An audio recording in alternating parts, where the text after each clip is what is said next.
Okay, so this is our music video pitch. So our music video premise. So we decided to create a space-themed claymation music video, which includes flashbacks focusing on 3 characters. And flashbacks would be done in real life.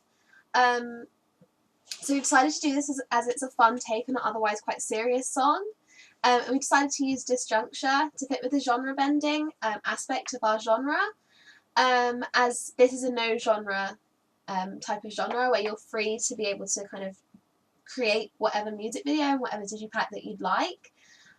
So we're deciding to bend to genres of hip hop and rap music, as this is what our genre does anyway. So we're going to aim to be quite conventional within our genre. There's no clear narrative structure, as the live action and the claymation are not entirely separate, but they don't follow a set kind of story, especially the live action. Rather, the claymation is kind of just set around a spaceship and its spacemen, spacewomen characters. There are no performance shots done by our artist, as we want our artist to be quite mysterious.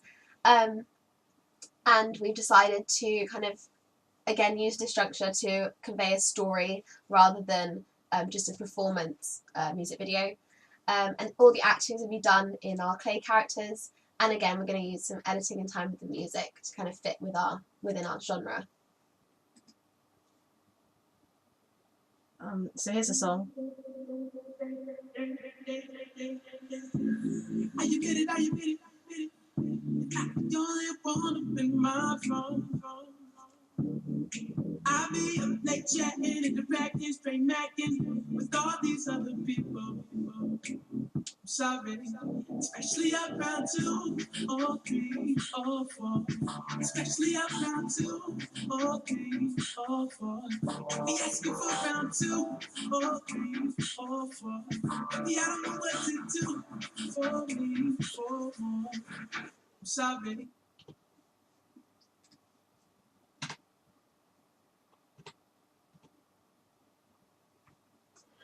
So we've done artist research on some similar artists to try and sort of see what kind of videos they make and how they can relate to ours. So we used an artist called Clay Trinada. He's a DJ from Canada. He's signed to XL Recordings, which is based in London. And they have lots of similar artists who are very popular in this sort of alternative genre, like FK Twigs and Tyler the Creator. So it fits into, this record label fits into sort of, they both fit into sort of hip hop, electronics, and dance genres, which is similar to our song. He's collaborated with our chosen artist, Goldlink, on songs before, so we think they're sort of similar in terms of audience and things like that. And he represents this very mixed genre, no genre type music, which includes lots of similar artists like these. So in doing our audience research, we use a website called YouGov to try and find our target audiences from England, America and Germany, just to see kind of which target audiences we would be looking at worldwide. So we found that our British fans are usually female and young adults. They usually live in London and they have a big online presence, which kind of says a lot about the kind of audiences that we're looking for and how we would be able to market our artist. American fans are usually male and the same sort of age as our British kind of fans, and again they have a big online presence, so again it would kind of tell us how we would market our artist in terms of online kind of marketing, using kind of social media like Twitter, Snapchat, Instagram, stuff like that. But we also found that our German audience are a completely different age group, so we'd have to cover marketing for kind of both of the kind of spectrum, I guess. Okay, so yeah. So that's the British one, American, and German one. So we've been researching which record label we think that our artist would sort of fall under. and which the artist the actual song is signed to. So Goldlink is signed to RCA Records. This is quite a major label. It's got some major artists signed to it, but it's also got a sort of combination of quite small ones as well. And it contains a lot of different genres. There's sort of some hip hop, rock, other sort of things on there. But it also has a lot of this sort of mixed genre, and since they signed so many different artists, then I think they're sort of, there's a lot of sort of freedom. And they do actually promote creative freedom in their artists, rather than sort of trying to make them stick to specific conventions. They're sort of happy to let them create their own music videos and be quite in control of what they want to create, which can lead to lots of very different sort of types of videos. So when looking at kind of inspiration, we've looked at cartoons mainly, and film swedes, which are kind of recreations of big budget films but on a lower budget, and they can be quite creative.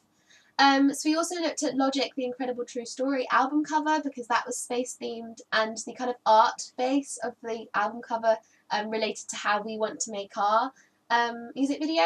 We also looked at the original Star Trek series and the costumes and kind of aesthetics used in that as well. So the primary colours and kind of the bright colours are something that we would want to incorporate in our music video. And the Gunship Tech Noir music video served as a real inspiration for ours, as the kind of aesthetics, the synth pop aesthetics, and the obvious claymation use is something that we want to include.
So those are some examples of some of Lee Hardcastle's work.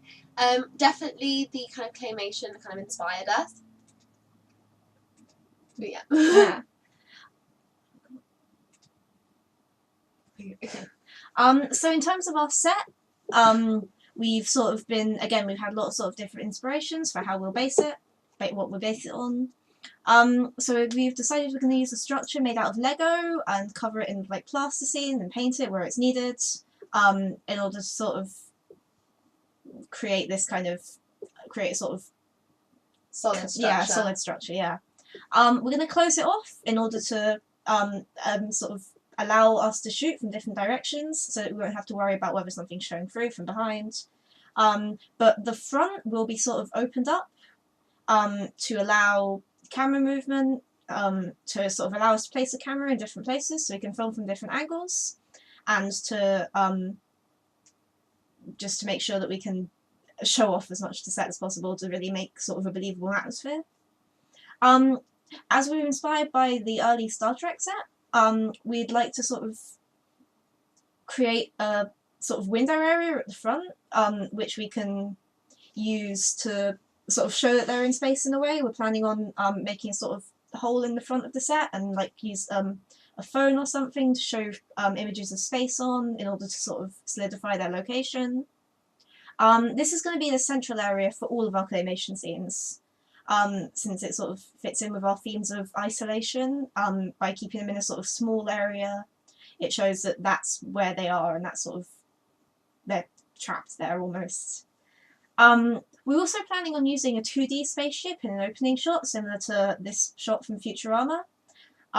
Very sort of wide opening shot of the spaceship going through space to introduce the video and to sort of establish location. Yeah, establish location, that's it. We're going to use an actual camera to sort of shoot into the things, like a proper film camera to, you know, to film the animation sequences. But also, as we have some plans to use a variety of shots, we're going to use GoPros for small bits too. So here are some of the test pictures that we've like when we went to see locations, and some of the colours that we decided we quite like to use. So all the kind of professional looking photo shoots feature a lot of the colours and aesthetics that we were trying to create in ours, but also all the kind of location pictures when we went scouting and when we went to see lots of places where we like to do live action shots.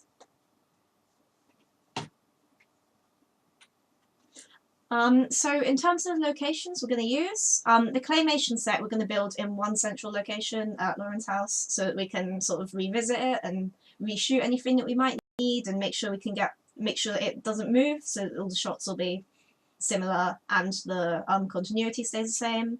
And for the live action sequences that we'd like to sort of intersperse in between, we have lots of London locations planned with sort of really bright, vibrant colours and lots of people around. Like Brick Lane and Portobello Road markets and things like that.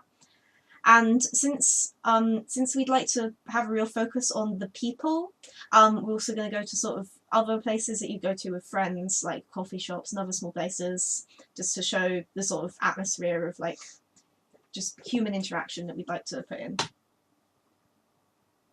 So with our artist branding, we want to make our artists quite distinct. So we have a plan to name our artist that Be Phenomenal, but that's not a set artist name, as we feel like once we start making the video we'll be able to kind of channel all of our themes into our artist name and our brand. We definitely want to use the alternative hip-hop genre or no genre, which focuses on the art of the music, so bringing together the artwork in the digipack, the music used, like the track, and the art and kind of culture as a whole. So we've taken inspiration from artists such as Kate Shenanda, our actual artists who created the track we're using, Goldlink, DJ Snake, and we could go on, lots of different artists. So the album cover and our poster will be art focused and art based with little branding or name, just to kind of keep the focus on definitely like the art and culture, and on the music, rather than like the brands as you kind of see in mainstream music. So in terms of advertising, as we found out with our target audience, they have a very strong online presence. So we would have to use sort of websites and online tools in order to appeal to them, I guess, and to get their attention. So we're using similar artists to sort of take inspiration from, like Kate Shenanda, like Goldlink does himself. And in terms of the branding and packaging as well, like we said, we'd like to be sort of very art focused, and sort of tie into the themes of the music rather than focusing on like specific artist branding.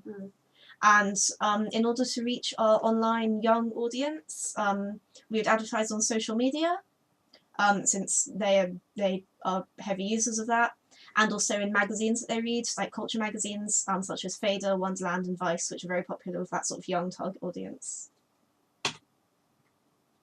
So our filming schedule is kind of focused around the end half of December and the beginning of January.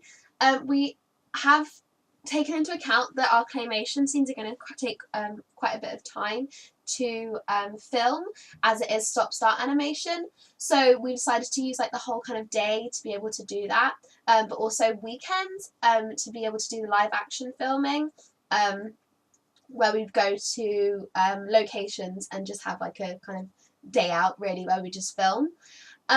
So for all the things that we need on the set, we need clay, props, obviously the set, lights, the GoPro, camera, etc.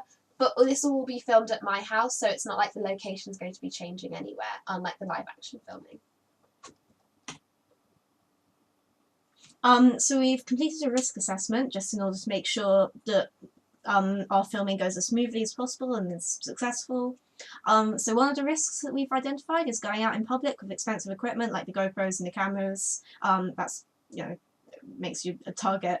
So we're going to make sure that we go together and sort of just keep an eye out on our equipment. Another risk, since we're working with clay, is that the lights will be too hot. Because clay is quite liable to melt under the lights. So we're going to make sure we check them a lot and sort of move our set away and move them away and move away from them if they get too hot. And another risk is clay sort of getting everywhere, since clay does that.